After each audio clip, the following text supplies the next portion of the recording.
दुआ अपने करते रहते। महबूब के सदके में और हम इमाम सबको साहब का कहना है नेक बनने की कि मैं तौफीक हर अता वक्त फरमाए। अपनी बड़ी बेटी की मगफिरत के लिए दुआ करता हूँ, और जो बेशक कोई बेशक शख्स बेशक। यह वाकया सुन रहा है उससे भी मैं यही इल्तिजा या करता हूँ अल्लाह, कि या वह भी रहमान मेरी व या बेटी के लिए रहीम, दुआएं या मगफिरत करे। करीम, या मालिकुल हो सकता मुल्क, है या मेरे अल्लाह मुकद्दर तबारक या ताला वहाब। उससे ये अजाब टाल दे।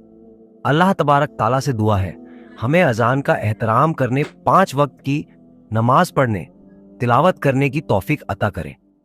प्यारे दोस्तों, अगर यह वाक्या आपको अच्छा लगा और इस वाक्या से आपको कुछ बेशक सीखने को बेशक मिला आप लोग ये तो पूरी जाते फुल जाते वॉच इस की वाक्या को और लाइक दुआओं में जरूर याद करके जाइएगा रखिएगा। और अल्लाह आप सबकी वीडियो अच्छा परेशानियों को लगे दूर फरमाए। तो आप लोग कमेंट मुझे लाजमी दुआओं करना। में याद रखिएगा और मजीद इंशाअल्लाह मैं ऐसी ही सबको वीडियोस दुआओं में हासिल याद करने रखती के हूँ लिए हमारे और चैनल को सबके लिए दुआ सब्सक्राइब करती कर हूँ। लें। अल्लाह हाफिज। मैं आपके लिए अस्सलामु इसी अलैकुम दिलचस्प वरहमतुल्लाहि वीडियो लाता रहता हूँ। वबरकातुहू।